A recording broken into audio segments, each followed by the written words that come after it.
I hope you all very well. Welcome in ABM classes. Today we discuss about our previous topic, mass relationship. One more numerical on related with the mass relationship. Let me go through with the question. Our today's question is. This is one of your Pradeep's question. That was an example, solved example. Please go through with this. 1.84 gram of a mixture of calcium carbonate and magnesium carbonate is strongly heated till no further loss of mass takes place. Loss of mass takes place. The residue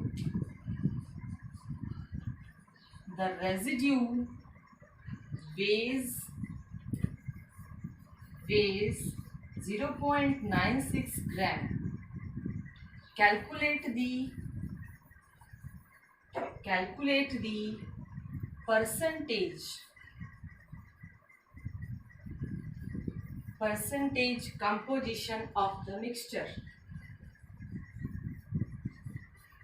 Composition of the mixture. ऐसे बहुत सारे question आपको unsolved में मिलेंगे और मुझे लगता है कि वहां पर आपको ये वाला टर्म देखकर थोड़ी सी प्रॉब्लम होगी कि percentage composition of the mixture कैसे कैलकुलेट करनी है. रिमेंबर वो जब स्टार्टिंग में हमने टॉपिक स्टार्ट किया था तो मैंने आपको एक फॉर्मूला लिखवाया था कि परसेंट यील्ड निकालने के लिए एक्चुअल यील्ड अपॉन में थ्योरेटिकल यील्ड इनटू में 100 यूज अगर हम करते हैं तो हम किसी भी क्वेश्चन में किसी भी प्रॉब्लम में मिक्सचर की परसेंटेज कंपोजिशन निकाल सकते हैं. चलिए इस क्वेश्चन को देखते हैं कि क्वेश्चन एक्चुअल में क्या रहा है. ये क्वेश्चन कह रहा है कि आपके पास 1.84 ग्राम एक मिक्सचर है. किसका? कैल्शियम कार्बोनेट और मैग्नीशियम कार्बोनेट का. यानी कि मिक्सचर किसका है? मिक्सचर है कैल्शियम कार्बोनेट का और किसका है? मैग्नीशियम कार्बोनेट का. यानी कि दोनों को मिलाकर क्वेश्चन में कहा गया है 1.84 gram. This is the mass of mixture. तो कह रहा है कि if strongly heated till no further of loss of mass takes place. यानी गर्म करने के बाद भी मास कहीं नहीं गया, लॉस नहीं हुआ, सिर्फ कुछ रेजिड्यू निकला. रेजिड्यू को आप बचा हुआ कुछ भी लेफ्ट ओवर बोल सकते हैं. कितना निकला? 0.96 ग्राम. अगर इतना लेफ्ट ओवर है तो आपके परसेंटेज कंपोजिशन बताइए, यानी कि इसकी कितनी परसेंटेज है और इसकी कितनी परसेंटेज है. अगर हमारे पास ऐसा क्वेश्चन आता है कि परसेंटेज कैलकुलेट करनी है तो हमें सबसे पहले पता होना चाहिए mass of the component, mass of the composition. तो इसके लिए हमें क्या करना पड़ेगा? Let the mass of calcium carbonate is equal to x gram. मान लीजिए टोटल मिक्सचर इतना है, उसमें से कैल्शियम कार्बोनेट का मास कितना है? x ग्राम. टोटल 1.84 है, कैल्शियम कार्बोनेट x है. तो मास ऑफ मैग्नीशियम कार्बोनेट कितना रह गया? टोटल 1.84 है, कैल्शियम कार्बोनेट x है. टोटल में से अगर हम कैल्शियम कार्बोनेट को रिमूव कर देते हैं तो मैग्नीशियम कार्बोनेट बचा कि नहीं? So the mass of magnesium carbonate is 1.84 x ग्राम. फिर क्वेश्चन कह रहा है कि रेजिड्यू वेज, यानी अब हमें दो केस बदलने पड़ेंगे. हम इनको दो केसेस में डिवाइड करेंगे. पहला केस कहता है कि साहब सबसे पहले कैल्शियम कार्बोनेट को जो कि x ग्राम है स्ट्रांगली हीट कीजिए. जो कि x ग्राम है स्ट्रांगली हीट कीजिए. आपको कुछ मिला है क्या मिला है? कैल्शियम ऑक्साइड मिला है, साथ में क्या रिमूव हो गई? Carbon dioxide gas. Left over कौन है? कैल्शियम ऑक्साइड है। यहाँ पर कैल्शियम ऑक्साइड की वैल्यू कैलकुलेट करनी पड़ेगी। अब यहाँ लगता है यूनिटरी मेथड। सबसे पहले यूनिटरी मेथड के लिए इस रिएक्शन को हम क्या करेंगे? बैलेंस। देखते हैं, कैल्शियम इधर भी एक है, इधर भी एक है, कार्बन इधर भी एक है, इधर भी एक है, ऑक्सीजन यहाँ भी 3 है और यहाँ भी 3 है। रिएक्शन ऑलरेडी बैलेंस है। हम कह सकते हैं कि ये 1 मोल है, ये भी 1 मोल है और ये भी 1 मोल है। 1 मोल में कैल्शियम कार्बोनेट का मास कितना होगा? कैल्शियम का कितना होगा, कार्बन का कितना होगा, ऑक्सीजन का कितना होगा? That should be equals to 100 gram. और कैल्शियम ऑक्साइड का कितना होगा? That should be equals to 56 gram. इन दोनों का मास हमें 1 मोल के लिए पता है। अगर हमारे पास 100 ग्राम कैल्शियम कार्बोनेट है तो कितने ग्राम कैल्शियम ऑक्साइड निकला? कितने ग्राम कैल्शियम ऑक्साइड निकला? 56 ग्राम। कैल्शियम कार्बोनेट को आप लाइमस्टोन भी कहते हैं। कैल्शियम कार्बोनेट को आप लाइमस्टोन भी कहते हैं। इसको आप क्विक लाइम भी कहते हैं। This is also named as quick lime. तो 100 ग्राम हमें 56 ग्राम क्विक लाइम देता है, तो x ग्राम हमें कितना देगा? That should be the question. Now if 100 gram of calcium carbonate gives 56 gram of calcium oxide. So x gram of calcium carbonate gives 56 over 100 into में x gram of calcium oxide, right? अब यहां से हमें एक चीज मिली, हमें मिला amount of calcium oxide. ये हमारा फर्स्ट केस था। अब ऐसे ही हम सेकंड केस की बात करते हैं। हम सेकंड केस यहाँ पर डील करेंगे। सेकंड केस क्या कह रहा है? सेकंड केस कह रहा है कि अगर हम मैग्नीशियम कार्बोनेट को भी हीट करें, मैग्नीशियम कार्बोनेट को भी हीट करते हैं तो वो भी हमें क्या देगा? MgO प्लस में CO2 गैस। MgO प्लस में CO2 गैस, MgO प्लस में CO2 गैस। तो MgO, हम इस रिएक्शन को भी यहाँ पे बैलेंस करेंगे। इसका भी कितने मोल है? 1 मोल है। इसके भी कितने मोल है? 1 मोल। और इसका भी 1 मोल। MgCO3 1 मोल में कितने मास, कितने ग्राम के बराबर? 84 ग्राम के बराबर। ये कितने ग्राम के बराबर? 40 ग्राम के बराबर। यहाँ पर भी यही बात बोली जाएगी कि if 84 gram of magnesium carbonate heated then 40 gram of magnesium oxide produced. Similarly हमने मास कितना माना था मैग्नीशियम कार्बोनेट का? 1.84 में से किसको माइनस करके? x को। तो if 1.84 minus x gram of MgCO3 अगर बर्न किया जाता है तो how much amount of the magnesium oxide will be obtain? 84 into में 1.84 माइनस में x ग्राम ऑफ MgO। ये भी हमें किसका अमाउंट मिल रहा है? MgO का। बेटा दोनों ही रिएक्शंस में कैल्शियम ऑक्साइड और मैग्नीशियम ऑक्साइड को क्या कहा जाएगा? रेजिड्यू। और रेजिड्यू दोनों के मिक्सचर का है, तो इट मींस इसका और इसका सम किसके बराबर होना चाहिए? 0.96 ग्राम के बराबर। इसके अमाउंट का और इसके अमाउंट का सम किसके बराबर होना चाहिए? 0.96, क्योंकि दोनों ही तो रेजिड्यू हैं। तो अकॉर्डिंग टू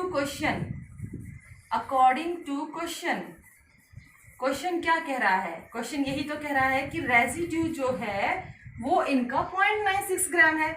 हमारे पास कैल्शियम ऑक्साइड का अमाउंट कितना आया? 56 अपॉन में 100 इंटू में x, और दूसरी तरफ से हमने फिर से निकाला तो मैग्नीशियम ऑक्साइड का कितना आया? 40 अपॉन में 84 इंटू में 1.84 माइनस x। अब इन दोनों को मैंने किसके इक्वल बताया? 0.96 ग्राम ऑफ रेजिड्यू। अब हम इस इक्वेशन को, एक इक्वेशन बन गई क्वाड्रेटिक इक्वेशन, हम इस इक्वेशन को अगर सॉल्व करते हैं तो इस इक्वेशन से हमें क्या मिलेगा, इस इक्वेशन से मिलेगा हमें x की वैल्यू। यहां से इसको सॉल्व करने पर हमें x की वैल्यू मिलेगी। हम इसको सॉल्व करते हैं, ये देखिएगा एक बार। अगर हम इसको सॉल्व करते हैं तो ये हो गया 0.56x, राइट। इसको सॉल्व करते हैं तो ये हमारे पास हो गया 84 40 अपॉन में 84 इंटू में 1.84 minus x is equal to 0.96 ग्राम।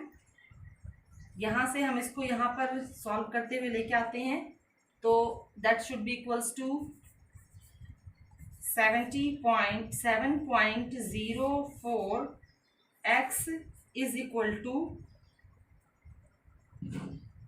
7.04। तो x की वैल्यू कितनी आ गई, 1। x की वैल्यू हमने कितनी निकाल ली, 1। हमारे पास x कौन है, फिर से रिमाइंड करते हैं, कैल्शियम कार्बोनेट, और मैग्नीशियम कार्बोनेट कितना है 1.84 माइनस x। तो अमाउंट ऑफ x हम कहेंगे मास ऑफ कैल्शियम कार्बोनेट कितना हो गया, 1 ग्राम। तो मास ऑफ मैग्नीशियम कार्बोनेट कितना हो गया, 1.84 minus 1 is equal to 0.84 gram. Calcium carbonate अगर 1 ग्राम हो गया तो मैग्नीशियम कार्बोनेट कितना हो गया, 0.84 ग्राम। अब हमें यहां से कैलकुलेट करनी है इनकी परसेंटेज यील्ड। परसेंटेज यील्ड के लिए हमारे पास फॉर्मूला है, हम परसेंटेज यील्ड को यही देखते हैं। परसेंटेज कंपोजिशन ही पता लगानी है, तो परसेंटेज यील्ड कितनी होगी। परसेंटेज यील्ड का पता लगाने के लिए हमारे पास क्या है, हम परसेंटेज पता लगाते हैं कैल्शियम कार्बोनेट की। कार्बोनेट का हमारे पास एक्चुअल यील्ड कितना है, 1। हमें ऑब्टेन कितना था मिक्सचर का, 1.84। हम इसको 100 से क्या कर देंगे, मल्टीप्लाई। हमारे पास परसेंटेज ऑफ कैल्शियम कार्बोनेट कितना आ जाएगा, 1 divide by 1.84, this is nearly equals to 54.53%। तो इस तरीके से कैलकुलेट की जाएगी percentage yield. Such type of numericals are present in your problem for practice, तो आप वहां पर इनकी और ज्यादा प्रैक्टिस करेंगे। चलिए नेक्स्ट टाइप पे आते हैं। आई होप आपने ये क्वेश्चन राइट डाउन कर लिया होगा, नहीं किया है तो आप एक बार कर लीजिए।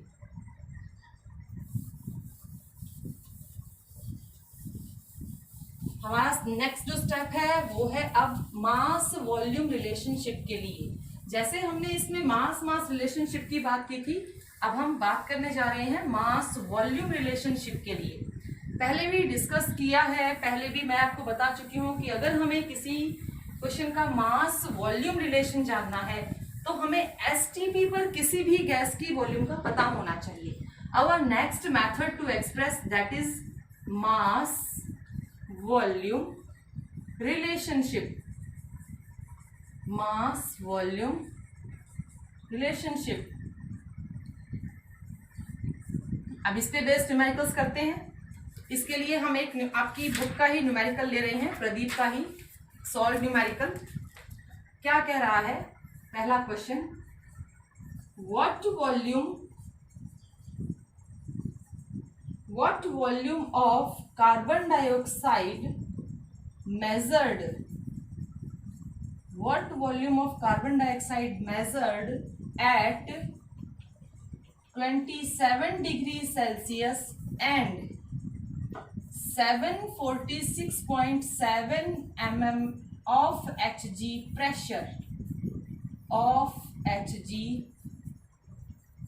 pressure, would be obtained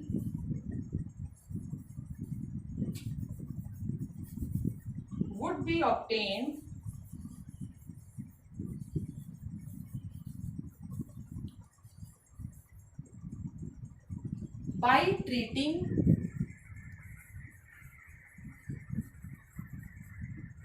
10 gram of pure marble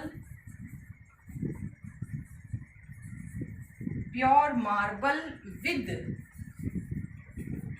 dilute HCl acid, dilute HCl acid. यहाँ क्वेश्चन में एक चीज और गिवन है, that should B aqueous tension of water at 27 degree Celsius is 26.7 mmHg। अब यहाँ हमें करना क्या है, यहाँ हमें सबसे पहले कैलकुलेट क्या करना है, इसी बात को एक बार टर्मिन आउट करके देखते हैं। क्वेश्चन क्या कह रहा है, व्हाट वॉल्यूम ऑफ CO2। अगर हम प्योर मार्बल का फॉर्मूला पीछे भी बताया था, लाइमस्टोन होता है। कैल्शियम कार्बोनेट को अगर हम HCl एसिड से ट्रीट करवाते हैं तो CO2 इवॉल्व होती है। तो कितनी वॉल्यूम CO2 की इवॉल्व होगी अगर इतना टेम्परेचर और इतना प्रेशर वहां पर होगा। और हमें जो अमाउंट ऑफ कैल्शियम कार्बोनेट की दी गई है वो कितनी दी गई है, 10 ग्राम। तो सबसे पहली बात कि अगर STP कंडीशन पे वॉल्यूम कैलकुलेट करनी है तो हमें 10 ग्राम अमाउंट के लिए करनी पड़ेगी। हमें वही बात कि 1 मोल का तो पता होता है, तो 1 मोल के लिए पहले बात करके देखते हैं। Calcium carbonate solid treated with HCl aqueous gives CaCl2 plus H2O plus CO2 gas.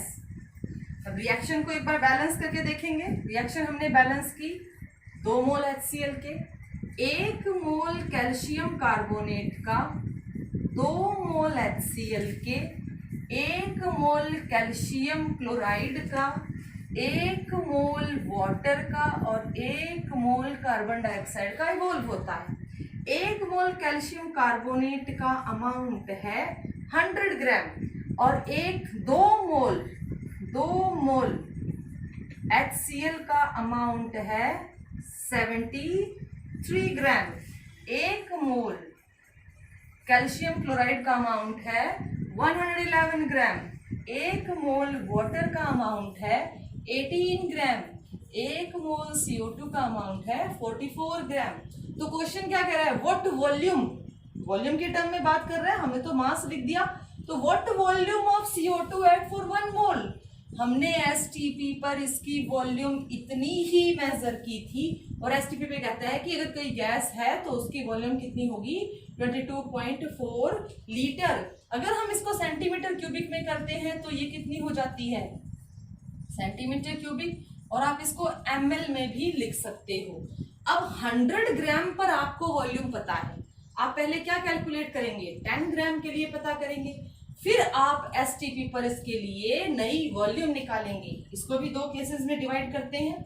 सबसे पहले हम पता करेंगे कैलकुलेट दी अमाउंट। सबसे पहले हम क्या कैलकुलेट करेंगे, कैलकुलेट दी अमाउंट कि हमारी 10 ग्राम पर कितनी निकलती है। तो हमें पता है 100 gram of calcium carbonate evolve CO2 gas कितनी, 2240 सेंटीमीटर क्यूबिक। 100 ग्राम पर इतनी निकल रही है तो 10 ग्राम जो गिवन सब्सटेंस गिवन अमाउंट है उस पर हमारे पास कितनी CO2 इवॉल्व होगी। Evolve CO2 gas equals to 22400 divide by 100 into में 10 सेंटीमीटर क्यूबिक। 0 से 0 कैंसिल, 2240 सेंटीमीटर क्यूबिक। हमारे पास ये नई वॉल्यूम आ गई। अब नई वॉल्यूम तो हमें मिल गई, लेकिन इस वॉल्यूम को हम STP पर कैसे कैलकुलेट करेंगे। सीधी सी बात है, आपके पास गिवन वॉल्यूम्स हैं, गिवन अमाउंट है, आप STP पर इसको कैलकुलेट कर लीजिए। तो हम यहाँ पर सेकेंड कंडीशन लेकर चलेंगे। आप यहाँ पर अप्लाई करेंगे, apply ideal gas equation, apply ideal gas equation by 2 condition, initial and final. Initial condition, final condition.